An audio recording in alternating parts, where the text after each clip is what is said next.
ریاست تلنگانہ میں کسانوں کے لیے ریتو بھروسہ کے تحت رقم کی منتقلی کا آغاز۔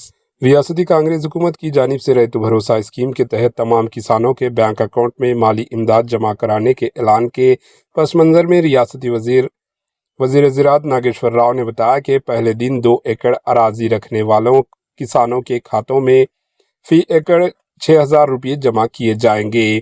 واضح ہے کہ چیف منسٹر تلنگانہ ریونت ریڈی نے ریتو نیستم پروگرام میں اعلان کیا تھا کہ آئندہ 9 دنوں کے اندر ریاست تلنگانہ کے تمام کسانوں کو تقریباً 9,000 کروڑ روپے ریتو بھروسہ اسکیم کے تحت منتقل کیے جائیں گے۔ انہوں نے اس اقدام کو ایک تاریخی فیصلہ قرار دیا۔ ریاست تلنگانہ میں زیر کاشت 1,49,00,000 ایکڑ سے زائد اراضی کے لیے یہ مالی امداد فراہم کی جائے گی۔ Bureau report AHN news. AHN news کے یوٹیوب چینل کو سبسکرائب کریں اور بیل آئیکن کو دبانا نہ بھولیں تاکہ آپ کو ہر نئی آنے والی ویڈیو کا نوٹیفیکیشن بر وقت مل سکے۔